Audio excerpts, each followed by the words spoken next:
آج کراچی کی انسداد دہشت گردی کی خصوصی عدالت نے 8 سال بعد سانحہ بلدیہ فیکٹری کا فیصلہ سنا دیا۔ عدالت نے بھتہ نہ دینے پر بلدیہ فیکٹری میں آگ لگا کر 250 سے زائد افراد کو قتل کرنے کے اس مقدمے میں رحمان بھولا اولا اور زبیر چریا کو 264 مرتبہ عمر قید اور 264 مرتبہ سزائے موت دینے کا حکم دیا۔ عدالت نے اپنے فیصلے میں 4 ملزمان کو عدم ثبوت کی بنا پر بری کر دیا، جن میں MQM کے رہنما رؤف صدیقی، ادیب خانم، علی حسین قادری اور عبدالستار شامل ہیں۔ عدالت نے 4 ملزمان فضل احمد، علی محمد، ارشد محمود اور فیکٹری مینیجر شاہ رخ کو بھی سہولت کاری کے جرم میں عمر قید کی سزا سنائی ہے۔ جاں بحق افراد کے ورثاء کو 2 لاکھ روپے دینے کا حکم بھی دیا گیا ہے۔ رؤف صدیقی، حسن قادری، ڈاکٹر عبدالستار اور ادیب خانم کے خلاف استغاثہ جرم ثابت نہ کر سکے۔ مفرور ملزمان صدیقی اور علی حسن قادری کے دائمی وارنٹ گرفتاری جاری کر دیے گئے، جبکہ آج کے فیصلے کے بعد MQM پاکستان کی جانب سے جاری بیان میں کہا گیا ہے کہ رؤف صدیقی کی بریت سے ثابت ہوتا ہے کہ کیس سے MQM کا تعلق نہیں تھا، جبکہ مذکورہ فیکٹری علی انٹرپرائز کے مالکان نے دبئی سے ویڈیو لنک کے ذریعے ریکارڈ کرائے گئے بیان میں MQM کی جانب سے 25 کروڑ روپے بھتہ طلب کرنے کی تصدیق کی تھی۔ دسمبر 2016 میں بلدیہ فیکٹری کیس میں ملوث ایک ملزم رحمان علی عرف بھولا کو انٹرپول کی مدد سے بینکاک سے گرفتار کر کے کراچی منتقل کیا گیا۔ عبدالرحمان بھولا نے اپنے بیان میں اعتراف کیا تھا کہ اس نے حماد صدیقی کے کہنے پر بلدیہ فیکٹری میں آگ لگائی، جبکہ حماد صدیقی نے ایک لمبے عرصے تک MQM کی کراچی کمیٹی پر کام کر چکا ہے۔ آج کے اس فیصلے کو بہت سے متاثرین ادھورا انصاف سمجھ رہے ہیں۔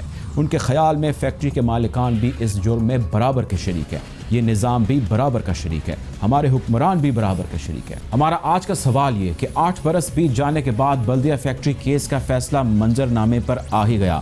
250 سے زائد لوگ زندہ جل گئے، بلکہ 250 خاندان اجڑ گئے۔ اسے زمانے کی ستم ظریفی کہیں یا فیکٹری مزدوروں کی غربت اور بے بسی پر انگلی اٹھائیں، جو چاہیں مطلب نکال لیں، مگر یہ نظام شاید یوں ہی چلتا رہے گا۔ آج پورا پاکستان ایک بار پھر دکھی ہے، غم میں شکار ہے، غم میں ہے۔ آج کے ہونے والے اس فیصلے پر بات کریں گے اپنے مہمانوں سے۔ پروگرام میں ہمیں جوائن کیا فاروق ستار صاحب نے۔ فاروق ستار صاحب، میرا آپ سے پہلا سوال یہ ہے کہ آپ اس فیصلے کو کیسا دیکھتے ہیں؟ میں اس یقین کے ساتھ کہ جو مقدمے کی سماعت ہوئی 170 طویل سماعتیں ہوئیں، تو مجھے یقین ہے کہ انصاف کے تقاضے پورے کیے گئے ہوں گے، اور مجھے یقین ہے کہ ٹھوس ثبوت و شواہد کی روشنی میں یہ فیصلہ دیا گیا ہے۔ اس لیے میں اسی یقین پر میں بھی اطمینان کا اظہار کرتا ہوں کہ یہ ساری چیزیں اس پورے مقدمے کی کارروائی میں ہوئی ہوگی، کیونکہ میں نے دیکھا کہ اکثر یعنی جو متاثرین کی لواحقین کی اکثریت ہے، انہوں نے بھی اس پر اطمینان کا اظہار کیا ہے۔ یہ تو مقدمہ ہو گیا اور اس کا ایک پہلو ہو گیا۔ دوسرا پہلو یہ کہ اگر تفصیلی فیصلے میں یہ بات بھی آتی ہے کہ یہ 2 مین MQM کے کارکنان ہی نہیں بلکہ ان کے اوپر بھی کسی نے ان کو یہ کہنے کے لیے، یہ کرنے کے لیے کہا تھا، تو بے شک وہ تحقیقات بھی ہوں اور یہ بھی معلوم ہو کہ ان کے علاوہ بھی کوئی ہے یا نہیں ہے۔ لیکن جب تک یہ معلوم نہیں ہوتا اور یہ بات آگے نہیں بڑھتی، تو وہ کہ میرا تعلق اس طرح سے MQM سے نہیں، لیکن پھر بھی میں MQM مخالفین سے یہ گزارش کروں گا۔ فاروق صاحب، آپ نے یہ کہا کہ متاثرین جو ہیں ان کی اکثریت اس فیصلے سے مطمئن ہے۔ جن سے ہماری بات ہوئی، جن رپورٹر سے ہمارے جو رپورٹرز فیلڈ میں جن کی ان متاثرین کے لواحقین سے بات ہوئی، ہمیں اکثریت ناخوش لگی اس فیصلے سے۔ انہوں نے کہا کہ جی ادھورا انصاف ہے اس کو، بلکہ BBC نے بھی آج رپورٹ کیا۔ آپ نے ان لواحقین کے لیے کیا کیا؟ معاوضہ ہو مل جائے نا تو ایک بڑی تسلی ہو جائے گی غریبوں کی، مظلوموں کی، جن کا دنیا میں کیا سہارا ہے۔ اور اگر کوئی اور بھی انوالو ہے تو تحقیقات آگے ہونی چاہیے۔ اگر تفصیلی ججمنٹ دیکھ کر میں یہ بات کہہ سکتا ہوں کہ کسی اور کا نام آیا، کسی اور کے وارنٹ نکلے، یا ان دونوں نے کیا اقرار کیا، ان دونوں کو کسی نے اوپر سے حکم دیا تھا، اور تو یہ ساری باتیں جو یہ بھی کلیئر ہونی چاہیے۔ تو اس لیے بیچارے وہ غریب تو ظاہر یہی کہیں گے کہ ان کو اگر یہ شک ہے کہ یہ ان 2 کے علاوہ بھی کوئی ہیں، تو کوئی آگے تحقیقات ہوتی ہے تو اس میں کچھ متاثرین سے بھی بلا کے ان کی بھی رائے پوچھی جائے، اور ان کا کس پہ شک جاتا ہے ان سے بھی پوچھا جائے۔ تو میرے خیال میں تو ساری جو انصاف کے تقاضے پورے کرنے کے لیے جو بھی عمل ہوتا ہے، میں اس کے حق میں ہوں کہ انصاف کے تقاضے پورے ہو۔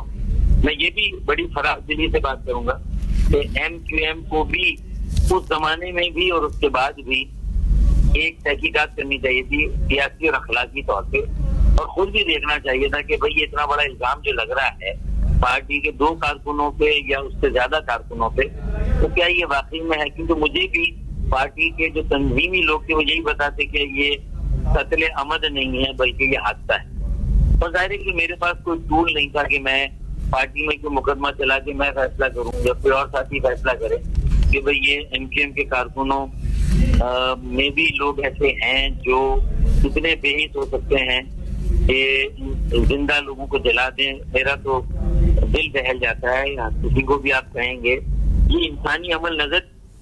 یہ دیکھیں فاروق صاحب, بہت ہی غمگین دکھ بھرا یہ واقعہ ہے, یہ سانحہ ہے, اس کو کئی سال بیت گئے. آپ نے ایز اے پارٹی, آپ اس وقت براجمان تھے, آپ پاکستان سے جو معاملات MQM کے چلا رہے تھے, ایک گمان یہ تھا, بلکہ ہمیں شاید یقین یہ تھا کہ آپ ہی ہیں جو چلا رہے ہیں, جو قائد آپ کے برطانیہ میں بیٹھے ہیں شاید وہ ڈمی ہیں, آپ ہیں جو اس کو چلانے والے ہیں. آپ نے ود ان دا پارٹی, آپ اس وقت موجود تھے, آپ پہ الزام تھا, آپ کی پارٹی پہ الزام تھا, آپ نے کوئی انٹرنل اکاؤنٹیبلٹی کا کوئی عمل شروع کیا, آپ نے کوئی ایکشن لیا, کیا کیا آپ نے؟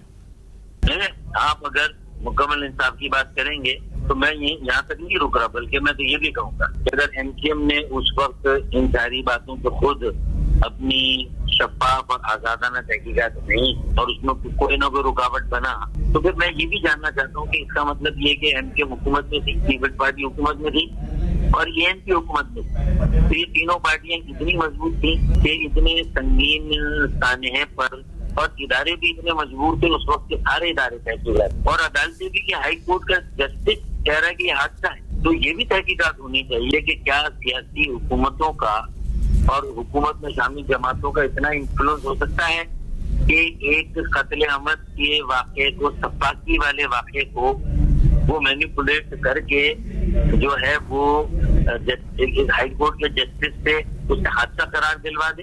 یہ بھی بڑی سنگین صورتحال ہے. میں تو تیار ہوں کہ اس بات پر بھی تحقیقات ہونی چاہیے کہ جسٹس قربان الوی کیوں کر مجبور ہے, ان کے سامنے وہ حقائق کیوں نہیں لائے گئے, پولیس اور دیگر اداروں نے کیوں تعاون نہیں کیا, اور کیوں نہیں, کیا وہ حکومتوں کی اتنے تابع ہوتی ہیں کوئی بھی جو ہماری قانون نافذ کرنے والی ایجنسیاں. تو یہ بہت سارے سوالات اٹھتے ہیں اس مقدمے کے آج کے فیصلے کے بعد.